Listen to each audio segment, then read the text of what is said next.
What's going on, all you beautiful people out there in TV land? I'm Brian. This is Brad, and welcome to Sky's the Limit podcast. How you all doing tonight?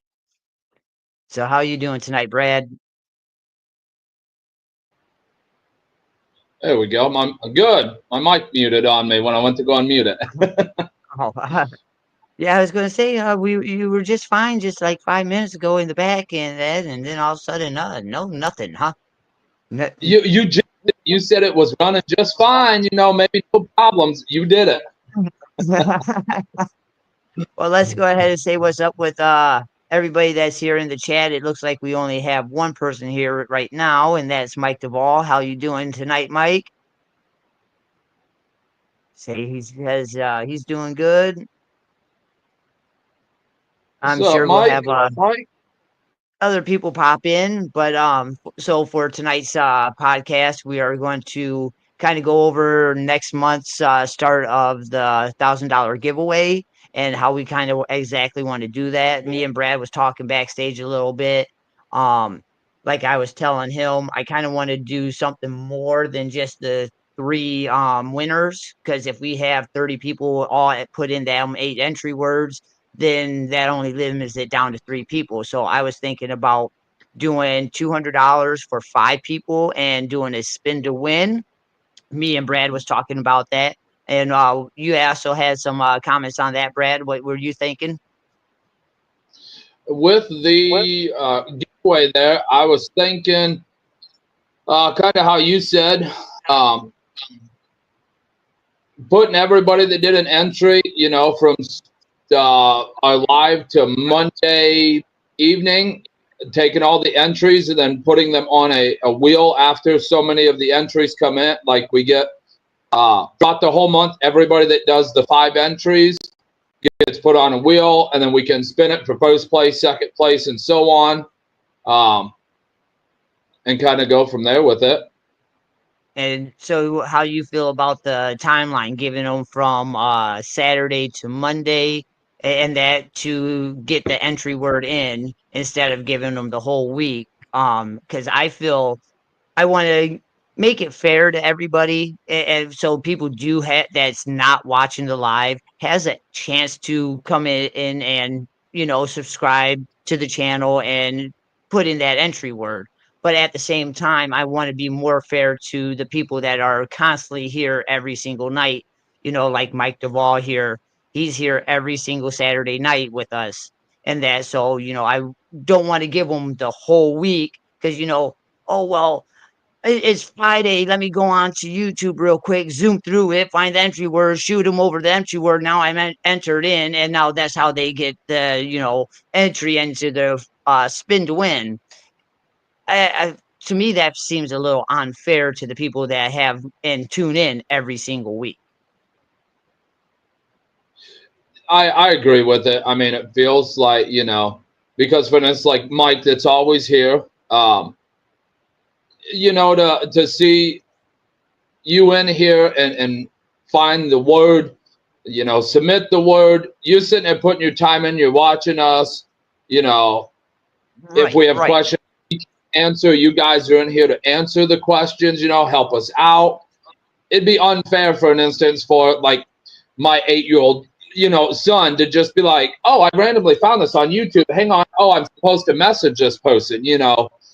Right, right, and yeah, that's how I'm feeling is I think the little bit of a I mean, give them a little bit of time. I don't want to say, oh well, just 24 hours. Oh, you only have 24 hours. I want to give them a little bit of a time limit. That way, because people are busy. They might catch that replay on Sunday or Monday. That gives them 2 days to get that entry word in or that. But I don't want to give them, the whole week and that. What do you guys think about that? Do you guys think we should do a whole week for the time limit, or should we do a little bit longer than Monday, or what do you guys think? Because this is for you guys. Because without you guys, we wouldn't be doing this. You guys are showing us your love, your support by coming out every single Saturday and tuning into this podcast. If it wasn't, it would just be two goofy guys talking to each other. So I'm not. goofy. Okay, I only turned goofy because I met you. Say, I know I rubbed something off on you. Yeah, I walked into, I'm like, yeah, my first show, and then this Brian guy started talking to me, and then I'm like, hey, mate, yeah, let's do it. Hey, positivity attracts positivity, though. So Yeah, yeah, let us that's my looks. That's why my looks are. that that animal magnetism, huh? Yeah. So yeah, but let us know what you guys think. Because like I said, we're doing this for you guys. The $1,000 is coming out of my pocket and nobody else's, but because I want to show you guys my generosity for you guys showing me yours. Also, like we were talking backstage, the first of the year, I was planning on upgrading the StreamYard subscription, and that way we can add our logos to the top bar. We can get rid of that stupid StreamYard logo up there, and that we also should be able to upload more pictures. It says if I was on there with you all, I will have the 3 goofy guys.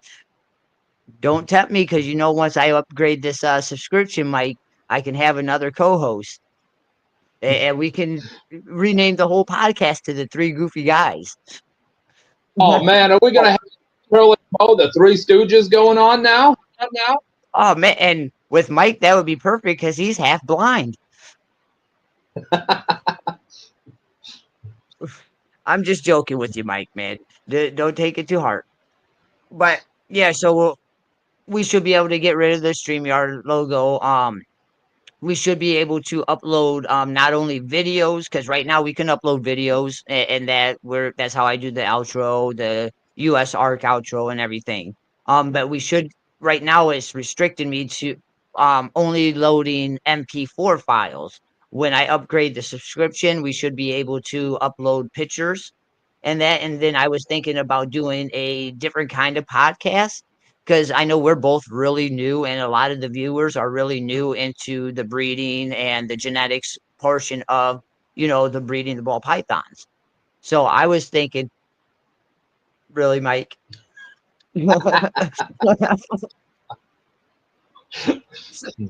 11, 12 blind, huh? But yeah, I was thinking about doing something like maybe we take 3 pictures, you have 3 pictures where all the genetics. We'll start with like maybe a single gene picture, then do a double gene, then a triple gene, and where we like myself and then the audience can try to guess what gene it is and what that gene is doing in those combos.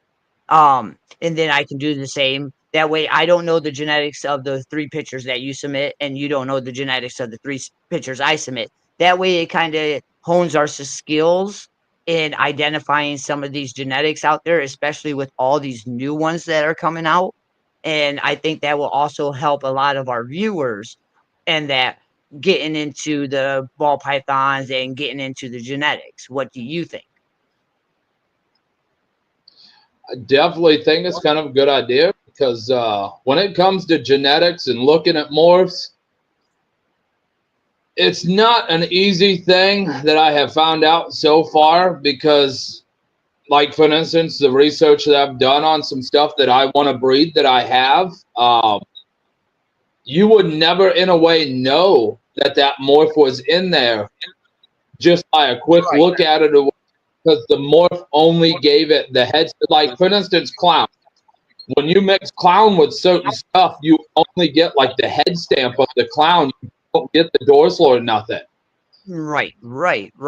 And there's a lot of combos out there that could make it very, very difficult. Really? Well, sorry, I just got distracted. I just realized that I just found the little baby mouse that I kind of dropped out of the tub yesterday. That's always fun. That a week and a half ago when I was feeding, I was like, "Oh, did you eat yet?" And I pulled out the rack because I didn't hear the strike or anything. And I opened that up, and that female corn I got bit a hold of that mouse and just went like that.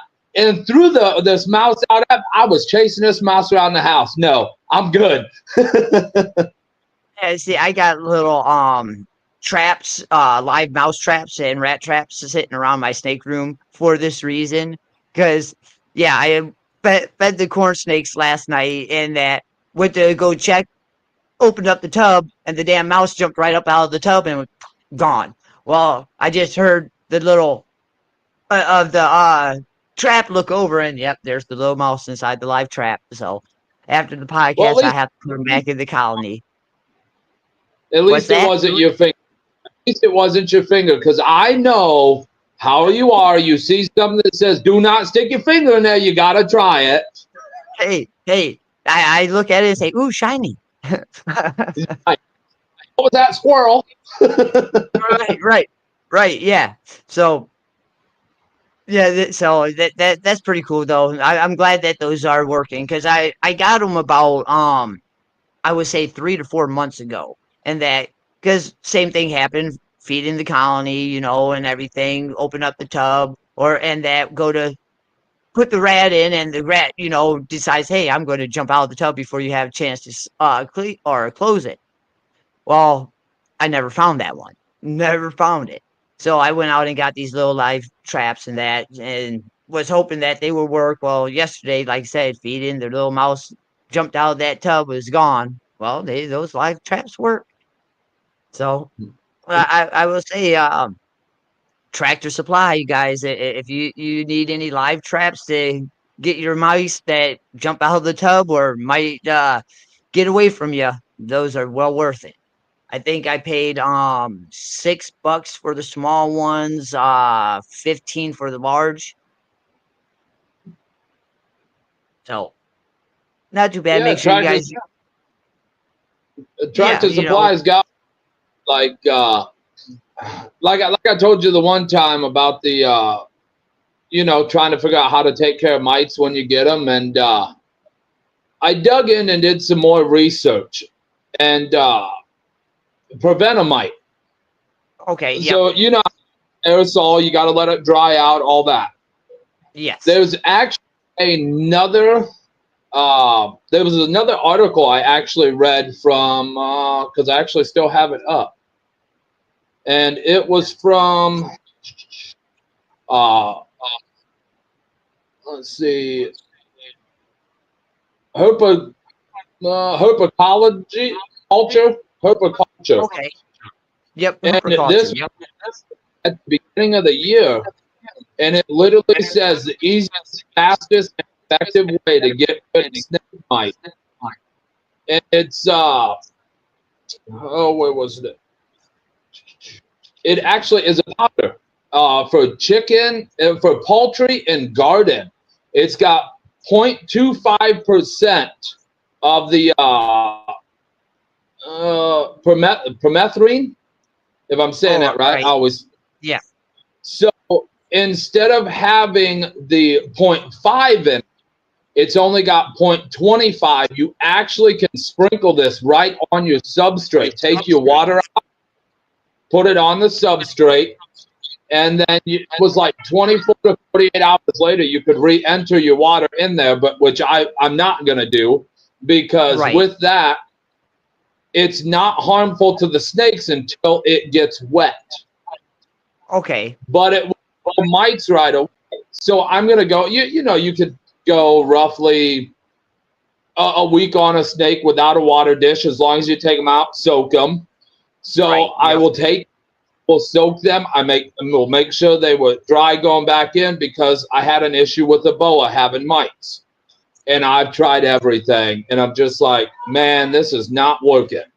So I found this, put it in the enclosure, right? I took the boa out, put it in the enclosure, let the dust go down, like until there was no dust, put my boa back in. I have yet to see a single mite on my boa or even in the powder. I mean, it instantly just dried them out, over with. And what's that? That's Eco Earth? No, hang on, give me 2 seconds. I'll grab the bottle.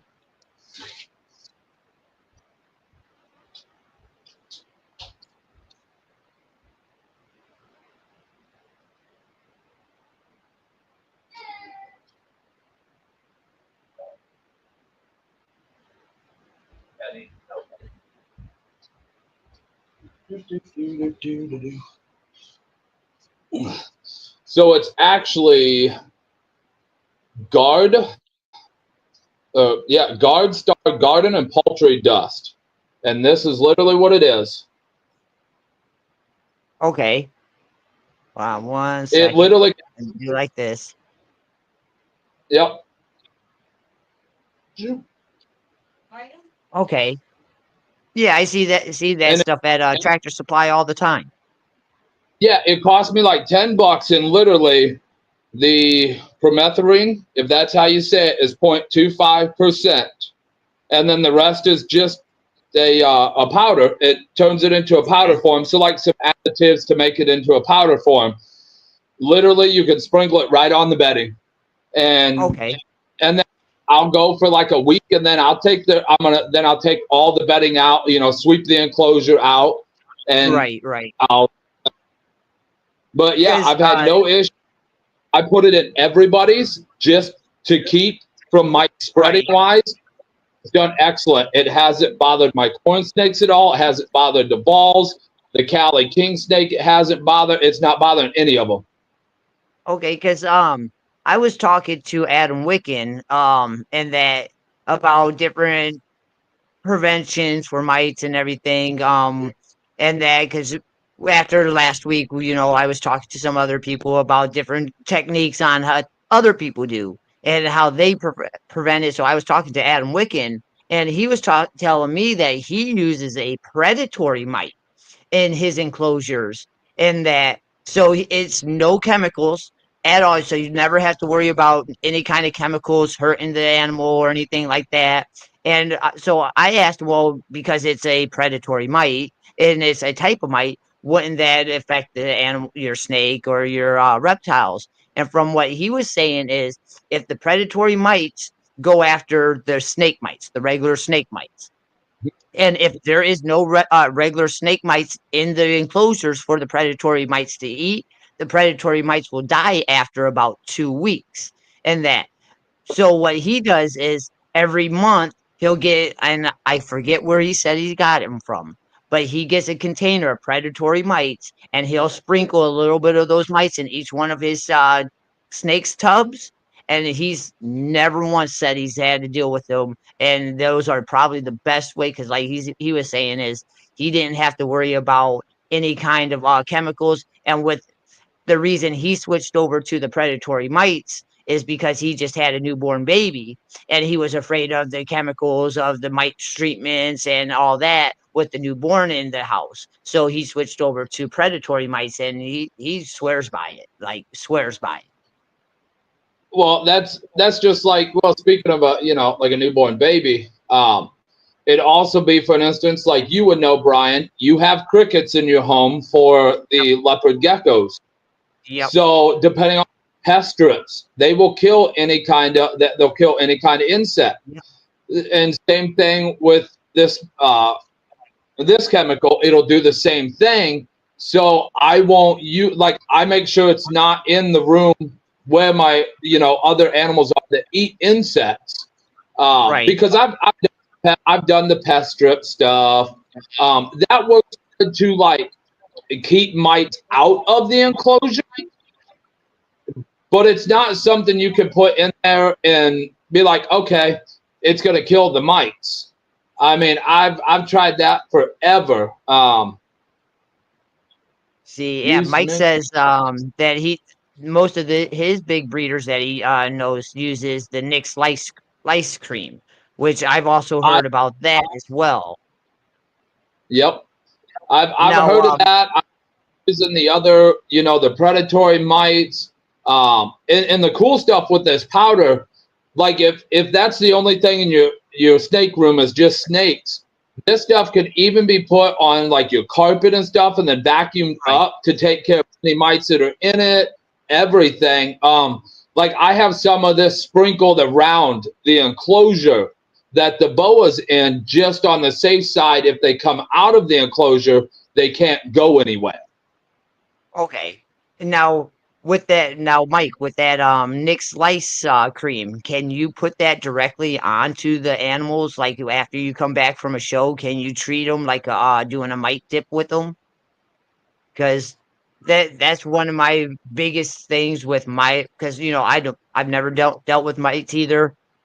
Knock on wood, I don't ever want Yeah, to deal with mites and that. But I do take my precautions when I go and vend shows and stuff like that.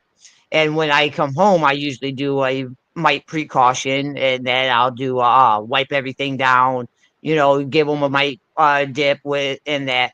So I was wondering if that Nix, if you can actually wipe that onto them, because we talked about our little concoction and that yep. and I know that works great.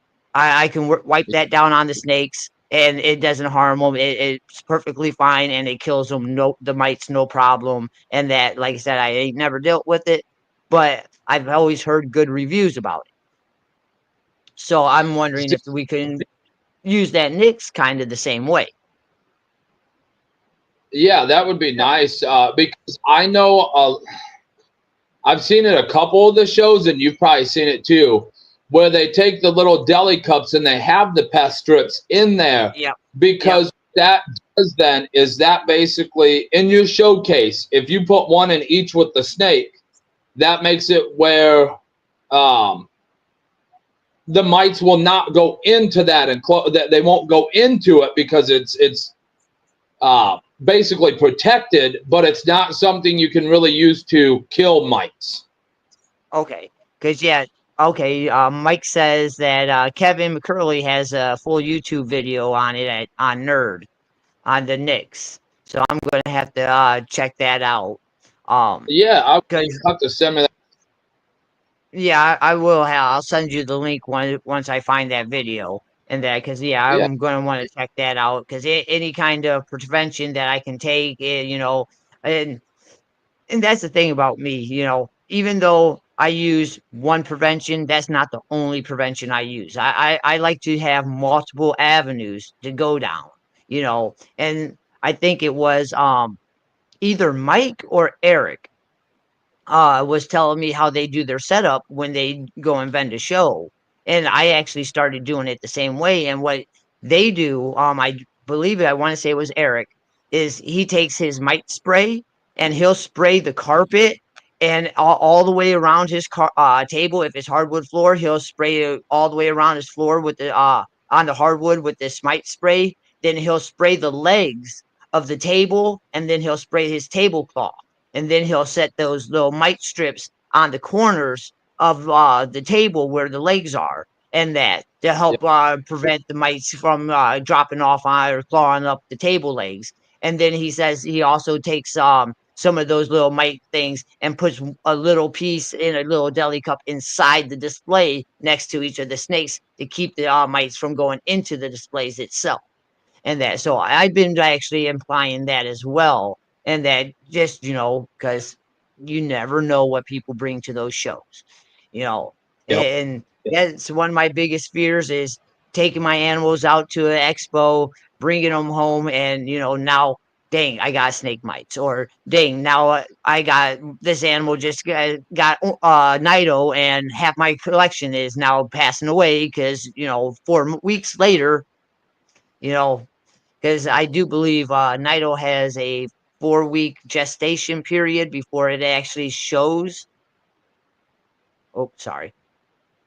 Yep, I spray the tables and the carpet. Yep. See, yeah, I thought it was you. Mike says, "What's going on, James? If you're still here."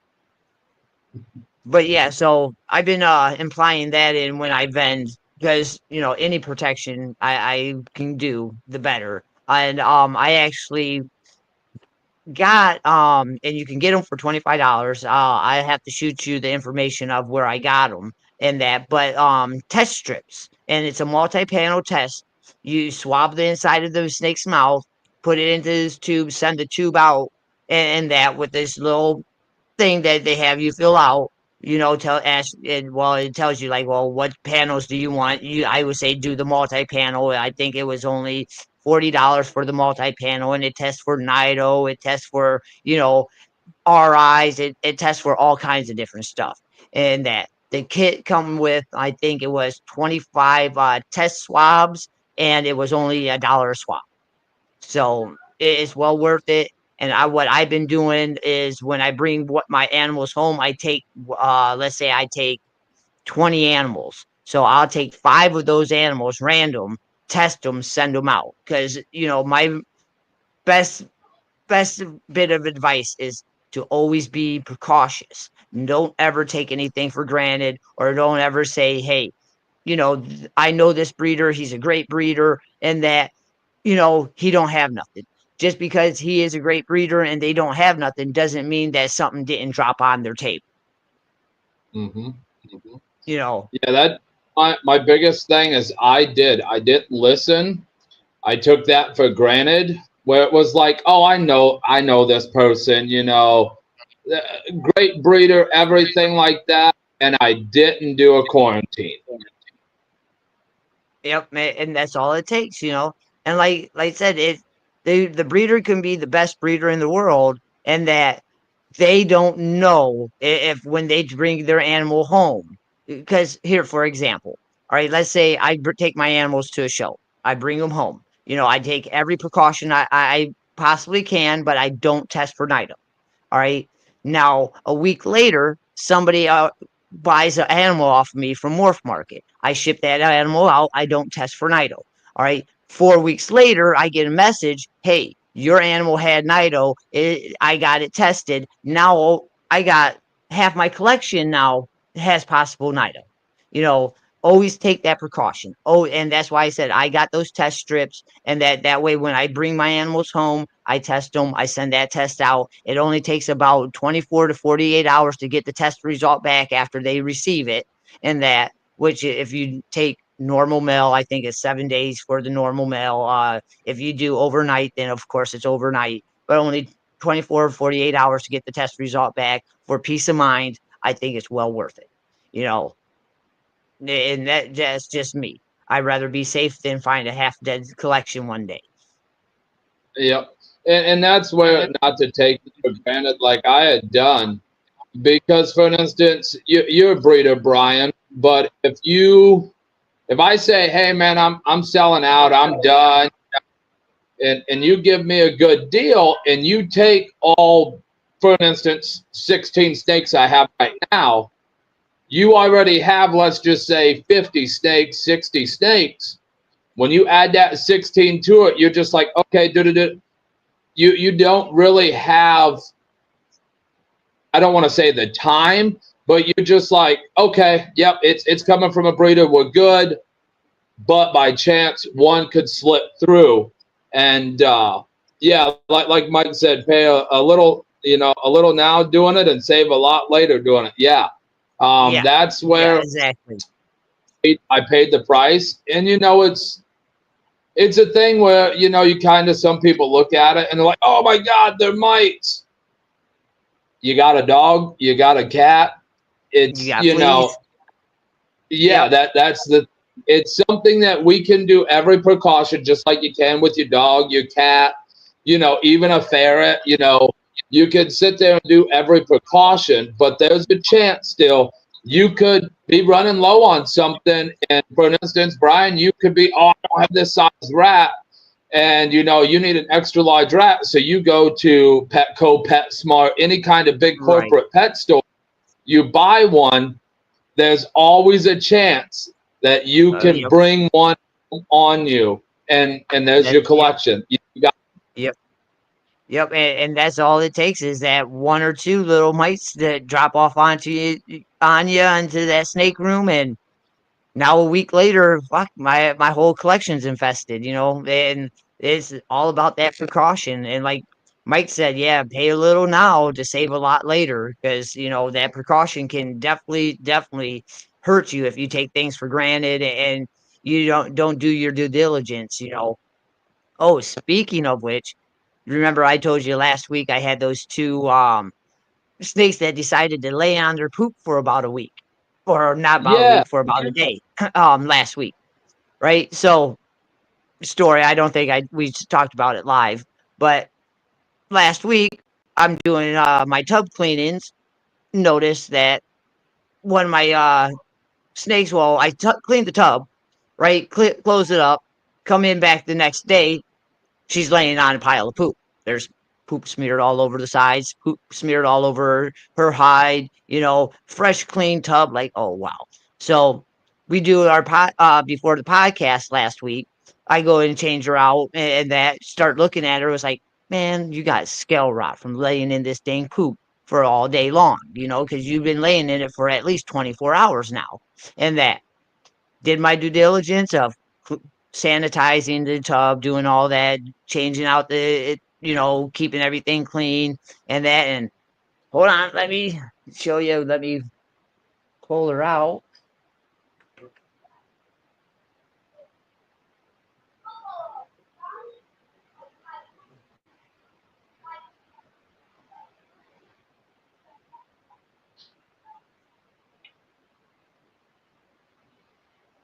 No more scale rot. Cleared up real nice and fast. So was it scale rot, or did she just by chance have some of that poop underneath one of her scales? That's a good question. Cause like what I did was every day for the last week, and that I took my disinfectant because I use F10 diluted down for my disinfectant. I made sure I kept disinfecting the area that I believed was scale rot. She went into a shed out, and she's clear, clean and clear. And that, so I'm not sure if it was just poop stuck under, like you said, poop stuck underneath the scales. Now I've had a couple breeders also tell me that what it looked like to them was staining from the coconut husk from her laying in the poop, and that it absorbing. Because I don't know if you ever had you use coconut husk, Brad. I did, and I actually just switched over because, like Mike Duvall said, he's heard that some of the bedding at the big chain stores have mites, and that's where I can't pinpoint it if it come from the snake that I got, or if it come from the big chain stores, because I dug into that. Anytime I buy from a big chain store now, I freeze any bedding before I use it. I freeze it overnight and then I let it unthaw for that reason. And Hey Sean, how that's you doing tonight? I actually switched over. Um, I'm not doing the cocoa. I'm actually doing aspen with everybody to see how it works. And I have not had an issue with sheds yet. Because I was able to get 7 cubic feet of it, like $8. Oh, really? Where did you get that at? Yeah. Well, our favorite store that you go shop at, I got a lady on my fire department that works at TSC, so I got to go support TSC now.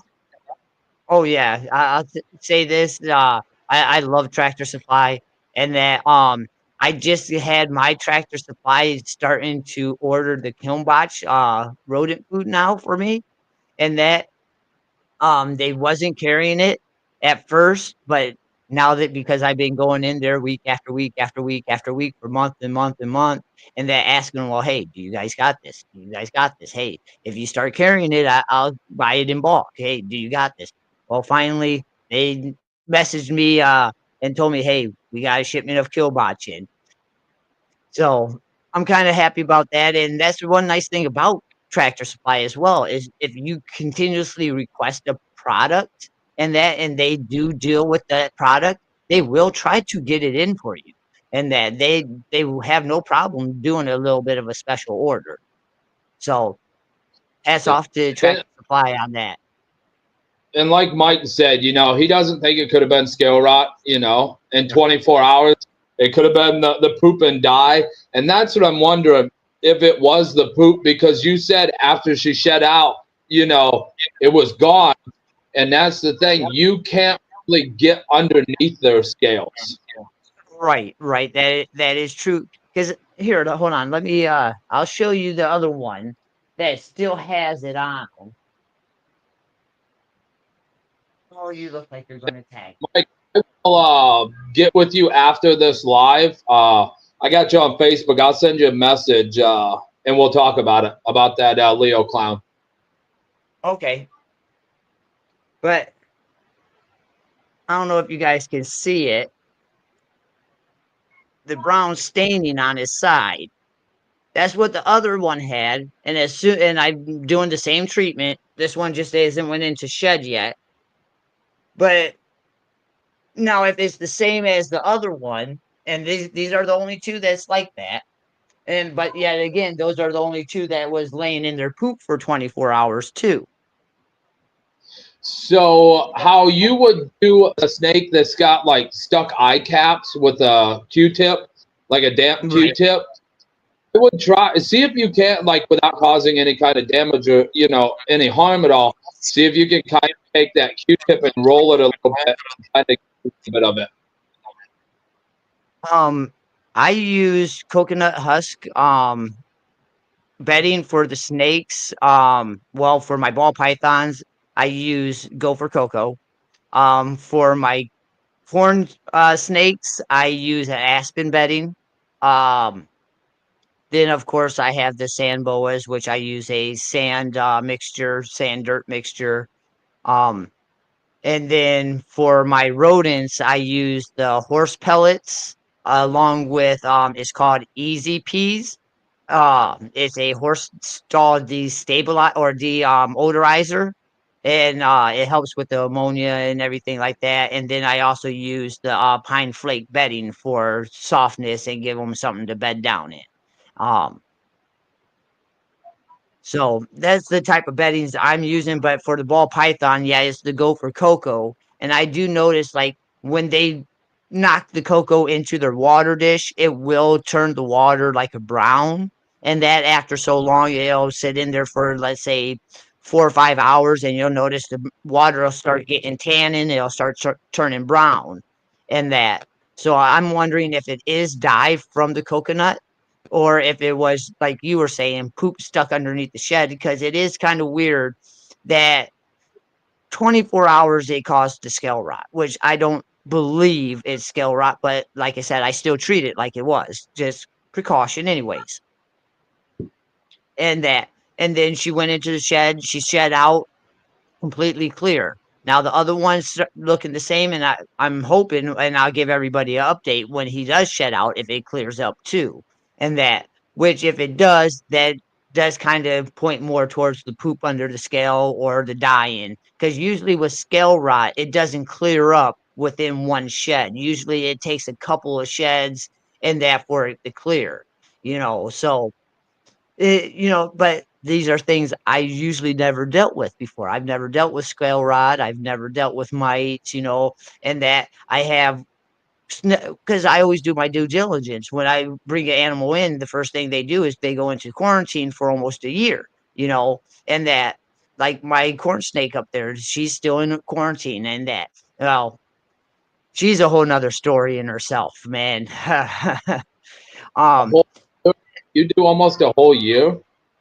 Yeah, yeah. I do Okay, 8 to 12 months.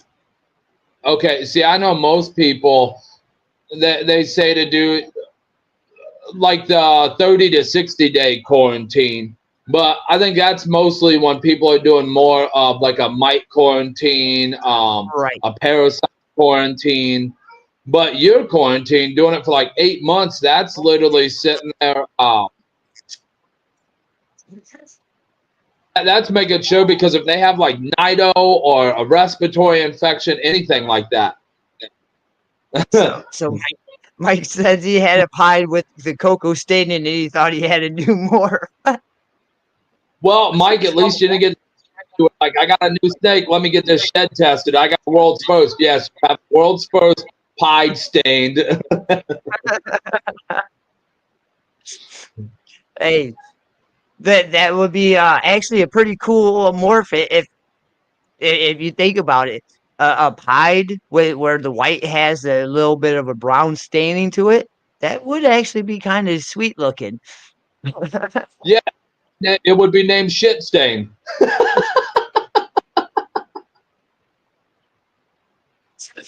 Oh, man, that's great. But so back to the story on the corn snake. So I go to an expo. I don't want to say the name of the expo because we both actually been to these expos. Um, but went to the expo. It ain't the expo's person's fault or anything. But come across this table. They had a banner up on their table. The supposedly name of this company was Ragnarok Snakes. All right. So I'm talking to the people. I'm looking at the corn snake and everything. Everything looks good, you know. And now, mind you, you're at an expo. It's not like I'm holding the corn snake up to my ear or anything, you know. And that. So I'm checking for kinks. I'm checking for any kind of scale run. I'm checking for any kind of mites or, you know, and that. I'm checking to see if it's holding its mouth open for RIs and stuff like that. Everything seemed fine. Get her back home, put her into quarantine, and that. Come back about 3 hours later. I know her, sir. She's sitting there with her mouth gaping like this, right? So I'm thinking my first instinct and thought on it was, all right. So I make a vet appointment, take it to the vet. The vet gives me some antibiotics, and that I give it its dose of antibiotics. I think it was 4 doses of antibiotics I had to give it, right? Quarantine, everything. So I tried to get a hold of the breeder. Like, hey, look, just to let you know, this snake had an RI. This is what my vet's saying and everything. I got it on antibiotics and that, right? I get a message back from this Ragnarok snakes. Well, we didn't vend at this expo. What are you talking about? So I send them a picture of the snake. They send me a message back saying we don't deal in corn snakes. So what are you talking about? We do crested and leopard geckos, right? And they do ball pythons. So I get a hold of the people that are hosting the expo, and that was like, hey, look, I got the snake from these people. Their name's Ragnarok Exotics. You have them on your vendors list, and that can I get some information on them, right? So I got the information on these people that was Ragnarok Snakes or Ragnarok, whatever their name was, and that, right? Get a hold of them. They ain't even a real company. They ain't even vendors, and that. I guess from what I ended up finding out is they were just people off the street that had a banner that from somebody that they knew, right, and used their company's name to sell these sick snakes that they knew was sick, right? So now I have her up in quarantine, and that she's been up there for going on, like I said, 12 months now, and that um now my vet says she's clean and clear. And now here's a question for everybody. All right. The vet says she's clean and clear, but she still has, when she breathes, she still has like a little hissing sound or a wheezing sound, and that. And is that normal for corn snakes? Because I do have another corn snake that kind of makes the same sound when it is almost about to strike. Let's say it'll make like a little. It reminds me of a sneeze, like if a snake was to sneeze, in that. Now I know my other corn snake ain't got no RI. It's perfectly healthy, fine, you know, and that. Now the one upstairs, the corn snake that I got from the breeder that wasn't actually a breeder, and that still has it. Is that normal? The corn that I have, which is funny, the one that I got that I rescued off of a lady. Um, It was here I in put it Ohio, Mike. the one day I pulled him out because it's the snow, and my wife was like, "It's my snake." Da da da da da. So she had a hold of him, and he made this weird like hiss noise. I'm like, oh shit, is that an RI? No, this dude will make the hiss noise when he's about to crap on you. Okay, so and it sounds like a sneeze, Yeah, right? it catches you off guard because like if he's around your neck, you're kind of like, wait, what? Are you like gonna come at me? Like, what's up? And then you're like, oh, I smell it now. This dude just cracked. Okay, because yeah, like I was saying, is it the vet says that she's clear, and that after the 4 treatments she's clear, but she still makes that and like I said, the best way I can describe it is if you can imagine a snake sneezing, and that's exactly what it reminds me of. Now I want to bring it down to my collection because she has been in quarantine for the going on 12 months, which is my normal quarantine period, and that so she is about getting ready to come down into the collection, but I'm still concerned if that is still an RI, even though the vet's saying is clear. Now, my question to you, Brad, and everybody else out there watching, when a animal has RI, let's say an animal has RI and you're a shitty ass breeder and you don't fucking take it to a vet and you don't fucking treat it at all and you're just a piece of shit fucking breeder, how long would that snake actually survive with that RI? Because I'm wondering how long that snake had it before I got it. So I just searched it real quick because I'm like, I'm wondering if Mr. Google is going to think the same as me.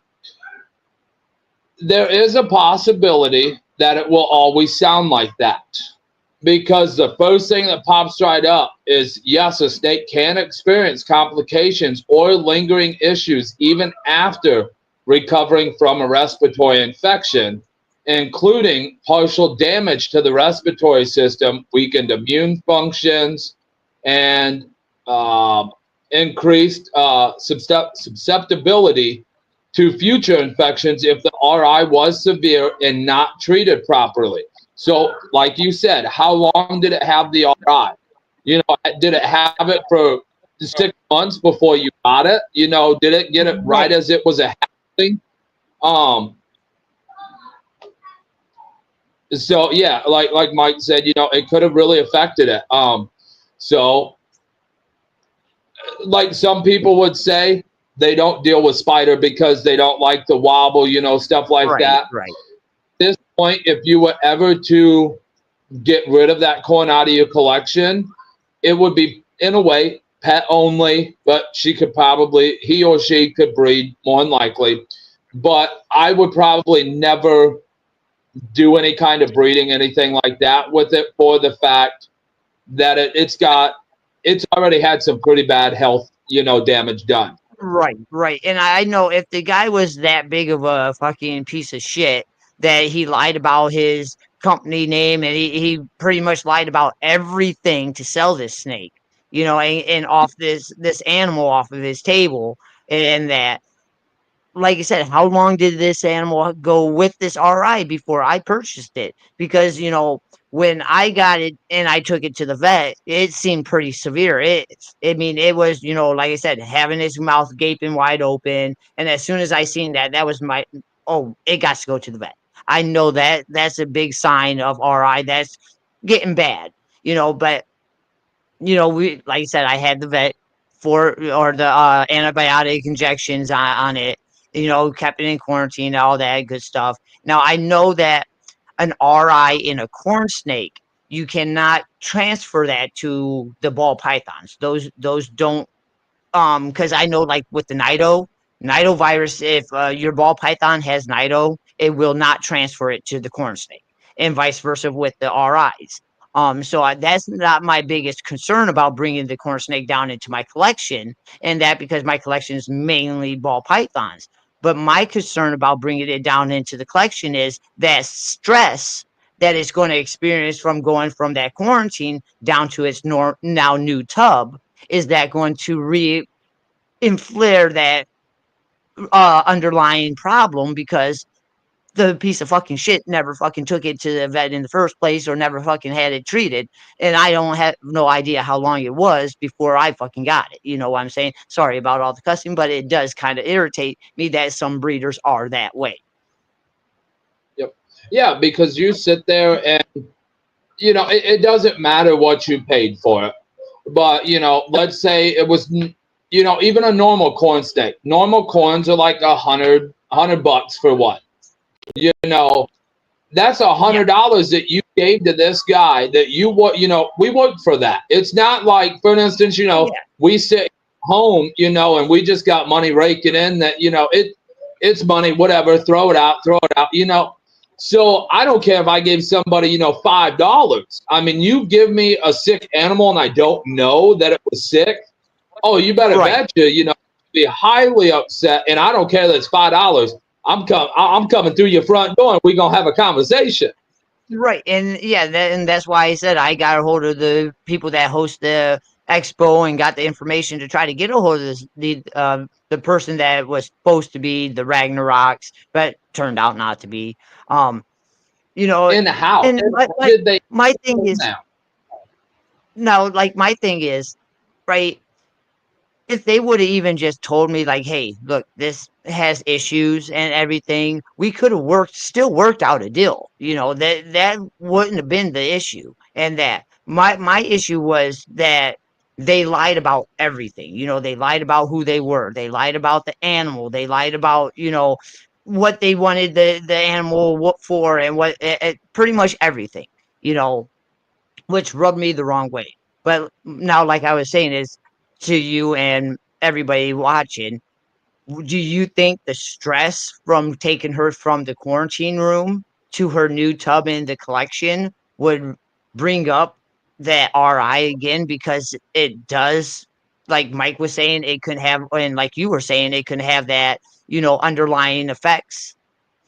And it makes it, like you were just saying, it makes them more acceptable to further, infections and stuff like that. So I'm concerned if that stress is going to bring something up. Is she in a tub, or do you have her like kind of in an enclosure? I have her in a tubbing system because that's where her permanent home is going to try to be. Because when I quarantine, I tried to simulate what their final enclosure is going to be. That way, it's easier to acclimate when I go from the quarantine room to the regular room. Because I've had baby ball pythons that I've gotten from shows, put them into the quarantine room for the 12 months. Brought them down to their regular enclosure, and they went off of food, and I had to take them back to the quarantine for about another 3 to 4 weeks until I got them back into eating. So I know that is a little stressful for them. I don't think in an instance the stress would be a factor to have the RI come back. It would be more of the climate. You would really want to make sure, however it is in your quarantine room, if you're at 55% humidity, then when you bring her downstairs, I would make sure that it's 55%, so that there is no change, because it's normally, to do an RI, you're going to have, either too much moisture or not enough moisture, and then the wrong heat, not enough adequate heat, or too much, because that's exactly, well, I don't think it's really, too much would cause too much moisture, but because that's what I thought when I got my bearded dragon. We had never had one before. My wife always wanted one. And I got her out one day and had her on my shoulder. And literally, she kept kind of making these little like pop noises. And I was like, man. So I took an hour drive to, back to where I got her, and, got her checked out. And it was more of, she makes a pop noise when she sleeps, because she'll pop her mouth open a little bit when she's sleeping, almost like when we snore. So it was nothing but same. Instantly, I was like, hey, we got to get this checked out. And, I made sure my moisture was fine, everything like that. Mike, yeah, there is a big difference between my my collection room and my quarantine room. I do keep the quarantine room a little bit on the higher humidity side, and that um so like for my quarantine room, I usually keep it around 75% humidity, and in my collection room, I usually keep that around 60 to 65%. Only because I'm keeping the leopard gecko in here now, so I have to keep it a little bit lower, which now I have to spray my tubs a little bit more, but you do what you have to do to look for the love of these animals. So, but yeah, it is quite different. So I would have to kind of acclimate her to the new lower humidity that's in here. As far as temperatures wise goes, the temperatures are exactly the same. I keep the temperatures perfectly at 81 for my ambient temperature, and then depending on the species, the hot spot varies. In that, because like my corn snakes get a little bit lower of a hot spot than my ball pythons, and then the hoggy and the sand boas get a little bit of a warmer hot spot than the ball python. So the hot spots do vary, but the ambient temperatures in the rooms always at 81, and same with my quarantine room. So it would be going to just less humidity wise. Right. Really, I would say if you're comfortable, and if the vet says, there's no RI, she's completely healthy, just the little bit of damage from the RI, maybe bring her down to that room. But like, for an instance, bring her down like when you're on a podcast. Bring her down, maybe let her, in the tub that she's in, or find a way to cover that tub maybe with something. Bring her into that room, and then Right. at the end of the hour podcast or whatever, take her back upstairs, and then like totally acclimate her to it. Okay. Okay. See, because like I said, I want to bring her down into her permanent home, and that because, like I said, it is getting about that time for her to come out of that quarantine room, and the vet's giving me the all clear, but with her still making that sneeze, and that it does concern me, because and I apologize to everybody, and that I did lie. I did say I never dealt with a RI before, but this is my first one dealing with, so I do want to apologize to everybody for that mistake that I made. Um, but yeah, so it's really new to me. So and like I said, I did what I'm supposed to do. As soon as I got her home, I realized it. I made that vet appointment. I think my vet appointment was maybe what was it?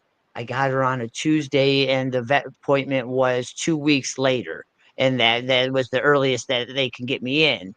Got the When I went to the vet appointment, they gave her a shot right then and there, and then they sent me home with 4 shots.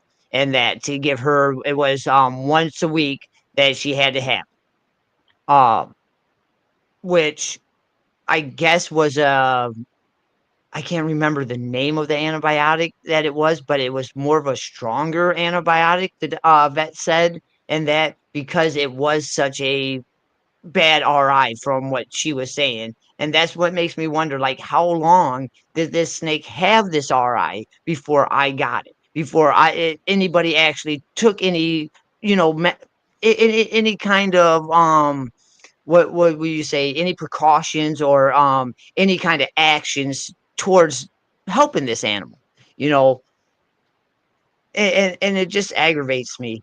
Um, yeah, so yeah, I am trying, helping her, and I really am afraid of what would have happened to her if I didn't pick her up, because I don't think anybody would have bought anything off this table. And that after, well, I take that back, because they had a nice setup. I will say they did have a nice setup. They did have a nice little banner, but none of this stuff was actually theirs. It was somebody else's company. And like Mike said, I guess a bunch of people has been coming from Indiana and Michigan and Ohio, labeling themselves off of other bigger namers or other big breeders' names, you know. So, and it's sad that to see that that's how they have to, get their animals out, because there's so much better ways to get your animals and sell your animals to somebody besides lying or being sneaky or deceptive about it. You can be genuine, you can be yourself, you can be real, and just tell the people what it is. If I have a normal, I'm not going to tell them that it's a monsoon, just to try to sell that normal. I'm going to tell Yeah. them it's a norm. I'm not going to sit there and be like, oh, yeah, Brian, you're looking at, yeah, no, that I know it looks normal. It's not a normal. That's zebra. I'm not going to tell you something it's not. And Right. by chance, if you could age it, how small was that corn snake? Was it a hatchling? Oh, no. It definitely was not a hatchling. I would say if I had to age it, it was probably about close to 2 years old, getting close to 3 years old. And that, Okay. hold on, actually, let me go. I'll go pull her out real quick. Okay.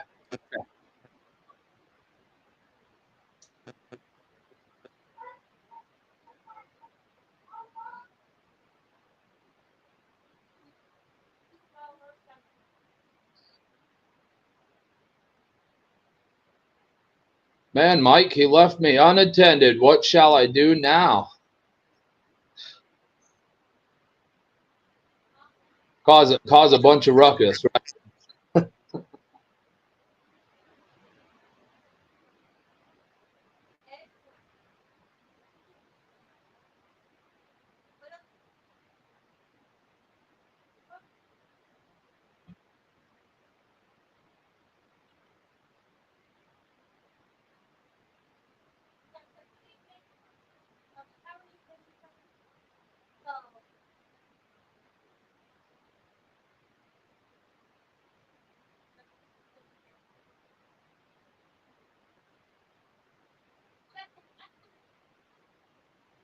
All right, I'm back. Oh, I have never heard of him all at right, all, hold on. Mike. Any of the I've been to, This, I've never seen that person vend by that name. And anytime Brian's ever went live at any shows he's been to just to walk through, I don't think I've ever seen that name either.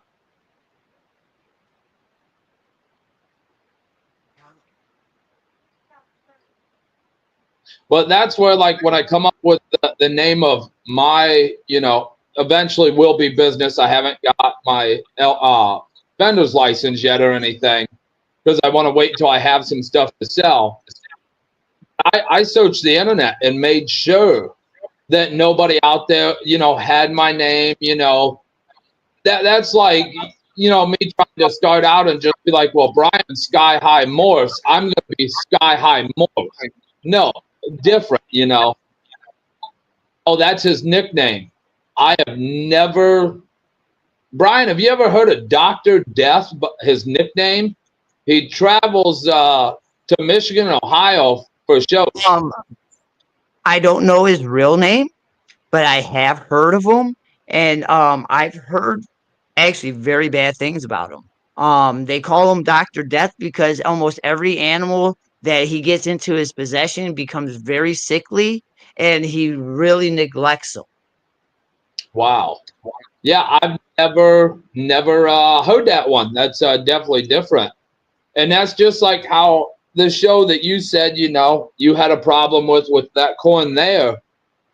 That's the same thing. It crushed me because it reminded me because my boy just walked out of this room.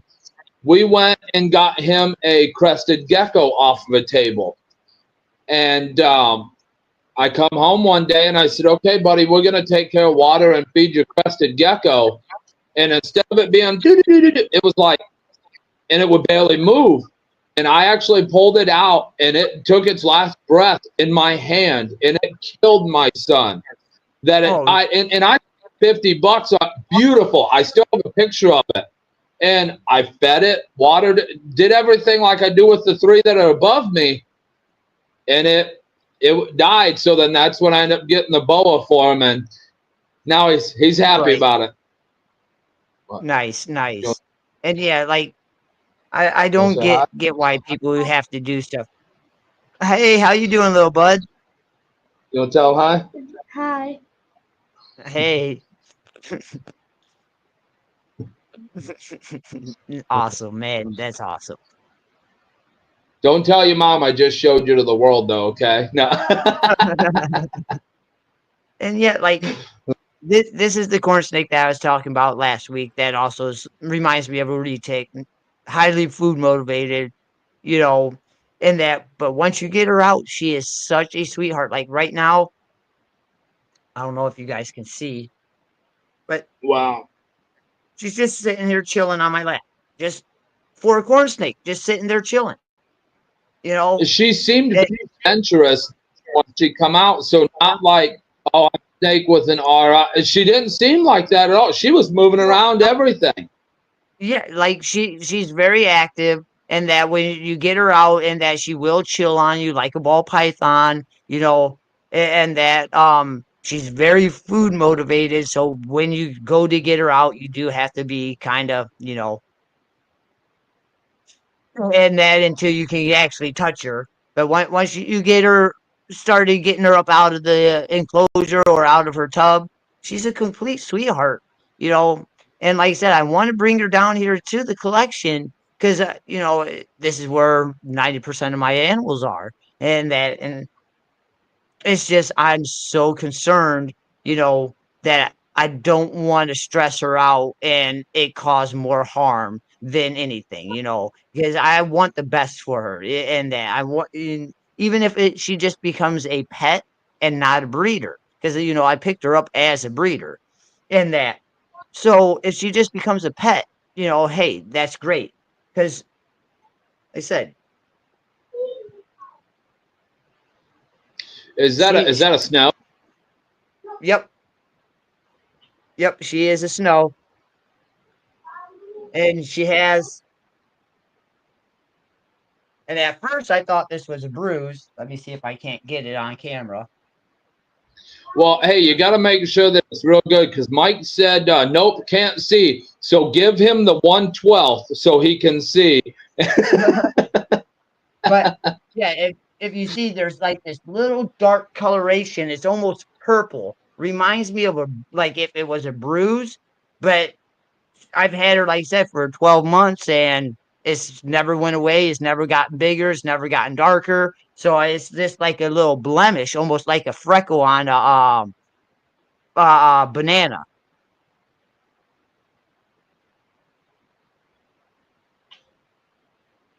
No, she has not never regurgitated for me. She's eaten every single time I've went to give her food. The only time she's ever refused food is when she was in shed. Um, but even then, she still seemed very interested in the food. Did Um, she did she refuse and during the RI? Or did you not even try to feed her? During the RI, the first until I got done with the injections, I didn't try to feed her just out of recommendation from the vet, and that uh but once I got done with the vet or the 4 injections that the vet gave me, and that the following week I offered a mouse, and there was no hesitations for it at all, at all. And that, and she, matter of fact, I mean, I could probably throw her in her tub, throw a mouse in there, and she'll eat right now. That's how food motivated she is. I've actually had her strike a mouse out of my hand when I was trying to give it to her at one time. Hi. That's Brian. Yeah, you know Brian. But normally you run away because you want to go look at axolotl necklaces and stuff.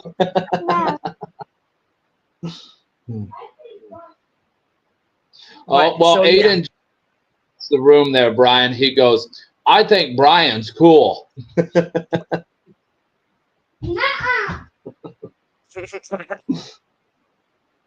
Oh, where are you going? You can't go down that way. She's trying to go get It's in that live trap. I'm telling you, she's trying to go down up in my arm sleeve. Well, she's done now in my shirt. So yeah, nice. But yeah, Well, you're good. She likes the room. but so funny story I wanted to also share with everybody today. So this morning, you know Mark from Bardello of Geckos. All right. So he messaged me yesterday, asked me if I was going to go out to the Kalamazoo Expo today. So I told him, well, I didn't plan on vending, but I'll come out and hang out, right? So this morning, me and my daughter, we get up, we get all dressed up, get our sky high gear merch on and get everything ready to start heading out the door. And we head out the door, drive was great, had no problems there, get there. And I pull up into the parking lot and I'm thinking, man, they are packed.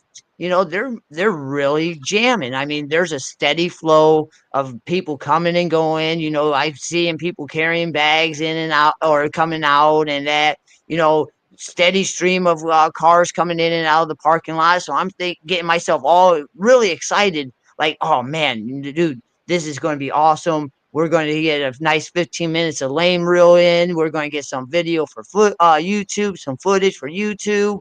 So as we're walking up to this expo center, I'm talking to my daughter about, lighting and camera angles, and we're getting all excited.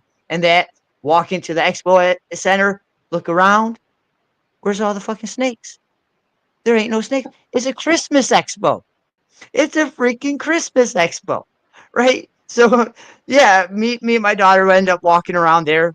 That's where the Christmas hat come from, and that.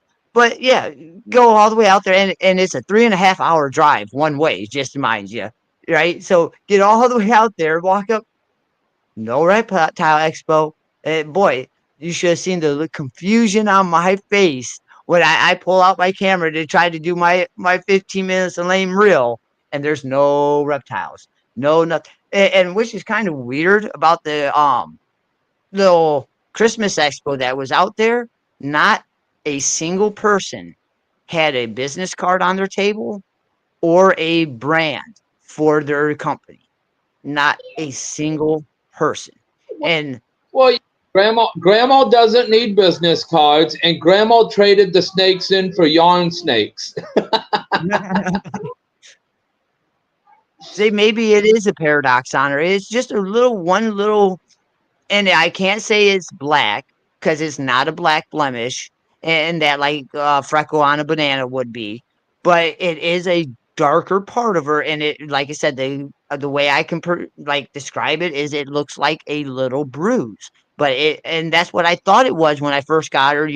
Like, oh man, this breeder that had her or this person that had her was a shitty ass person, didn't take care of the RI, let her get snake or bit by the mice and that. And that's what I originally thought it was like a mouse bite and a bruise or something like that. But after 12 months, if it was a rat bite or a mouse bite or something like in that area, it would have been healed up. It would be just a scar. You know, this ain't a scar, it's a blemish. But now think about it, though. If that wasn't a snow, that would have been a dark, like in a way, black, a real dark gray paradox spot, but with the snow that takes the dark pigment away.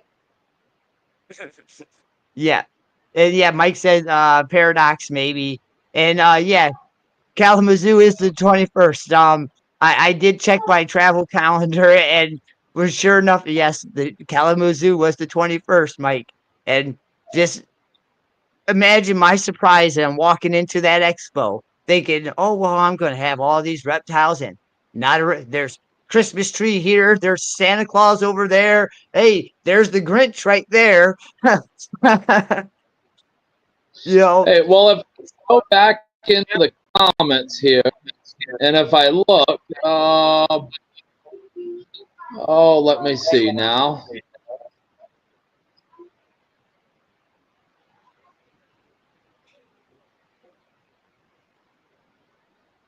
There we go. So, like Mike said, Brian, You're gonna have to take some of Mike's advice there for you next time, Brian.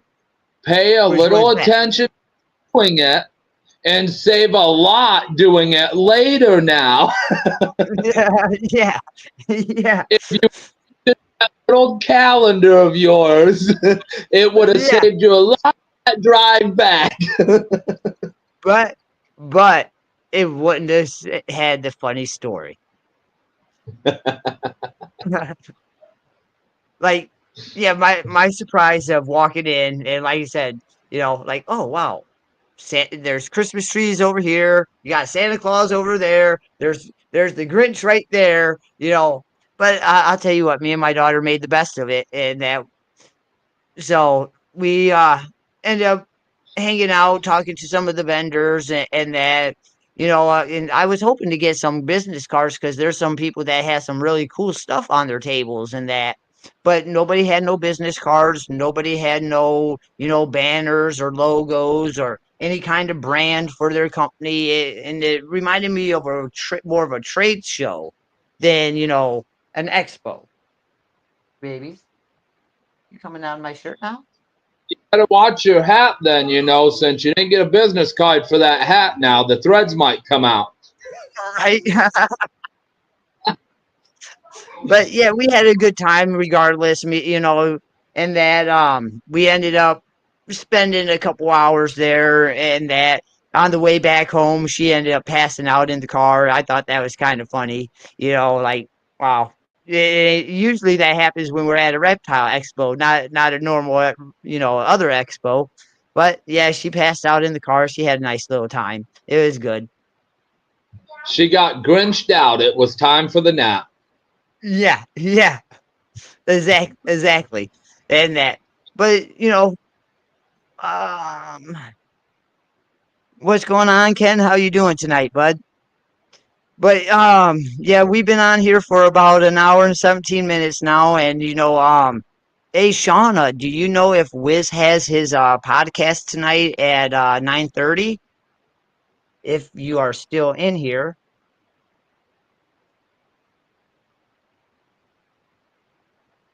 Say, because I know I didn't see nothing. Let me check my notifications because I do believe usually Wiz has his podcast tonight at 9:30, and I don't like intruding onto other people's podcasts. Yeah, he does have his podcast tonight, Sophisticated Ignorance, and that was over on the Whiskey Bomb Network. Make sure you guys go check that out here in about 15-20 minutes. So with that, Brad, I'm going to go ahead and roll our outro. And just so everybody knows too, next Saturday I will not be on with Brian. I will be at a company Christmas party. Well, have fun with that. And next Saturday we do have Crystal and Joe Bakery from the Midwest Exotic Animal Expo, Repta Zoo and Repta World. You guys don't want to miss out on that. There's going to be a lot of information being dropped on that episode. So with that, let me play this outro.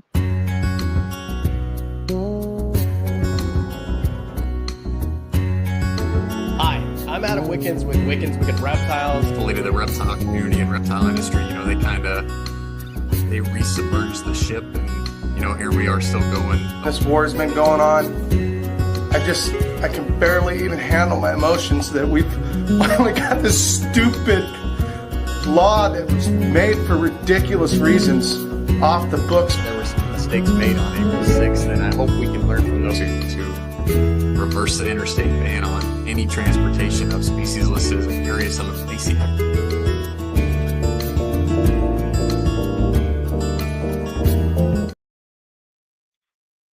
All right, everybody. Thanks for tuning in. And remember, with hard work, determination, and positivity, your dreams too can become a reality.